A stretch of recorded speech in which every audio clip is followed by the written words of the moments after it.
ओम नमो भगवते वासुदेवाय। सभी भक्तों का हार्दिक स्वागत है। आज गुरुवार का पवित्र दिवस भगवान विष्णु को समर्पित है। इस शुभ अवसर पर हम श्री हरि विष्णु के 108 दिव्य और मंगलकारी नामों का श्रवण करेंगे।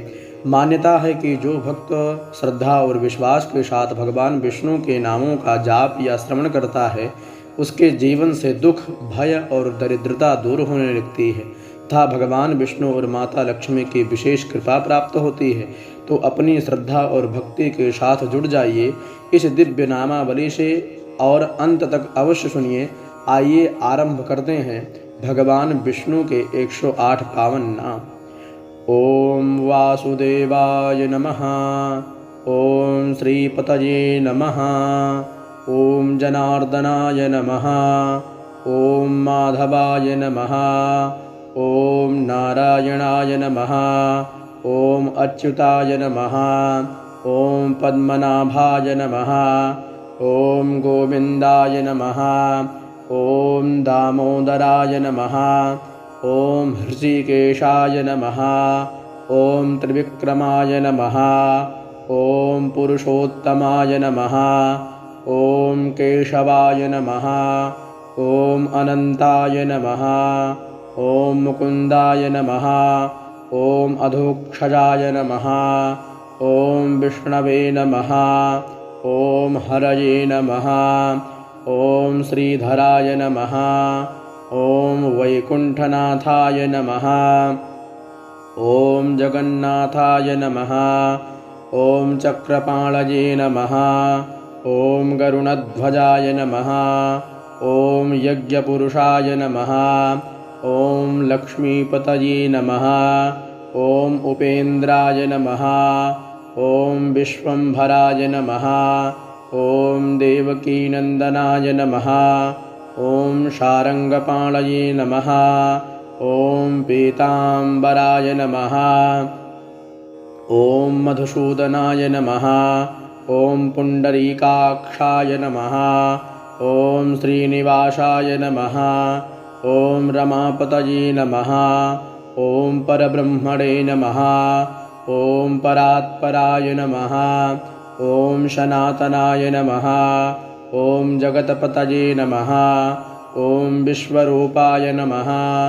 ओम विश्वात्मने नमः। ओम अनिरुद्धाय नमः। ओम प्रद्युम्नाय नमः।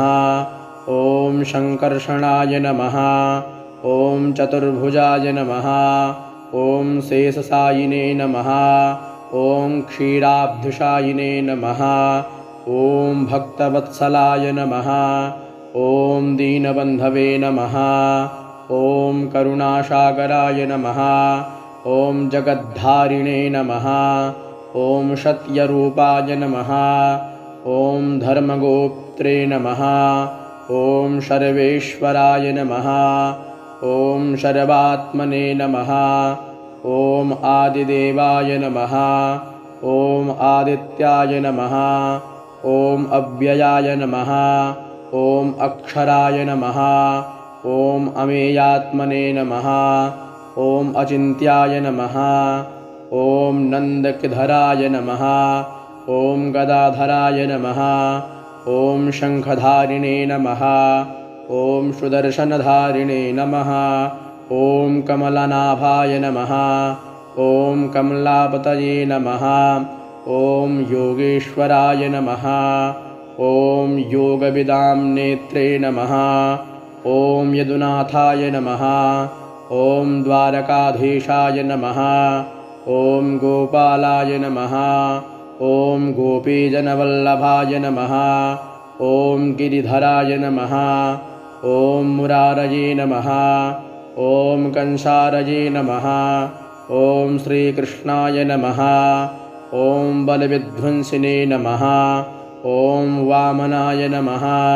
ओम नरसिंहाय नमः। ओम वराहाय नमः। ओम मत्स्यारूपाय नमः। ओम कूर्माय नमः।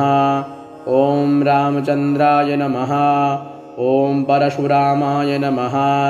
ओम बुद्धरूपाय नमः। ओम कल्किने नमः। ॐ श्रीवत्सलाञ्छनाय नमः। ॐ कौस्तुभधराय नमः। ॐ वनमालिने नमः। ॐ मेघश्यामाय नमः। ॐ चन्द्रवदनाय नमः। ॐ कमललोचनाय नमः। ॐ दयामयाय नमः। ॐ कृपानिधये नमः। ॐ मङ्गलमूर्तये नमः। ॐ शुभप्रदाय नमः। ॐ मोक्षप्रदाय नमः। ॐ पापनाशनाय नमः। ॐ भयहराय नमः। ॐ दुःखनाशनाय नमः। ॐ सुखप्रदाय नमः। ॐ आनन्दरूपाय नमः। ॐ परमात्मने नमः। ॐ विश्वनाथाय नमः। ॐ जगदीश्वराय नमः। ॐ श्रीहरये नमः। ॐ लक्ष्मीनारायणाय नमः। ॐ श्रीमहाविष्णवे नमः।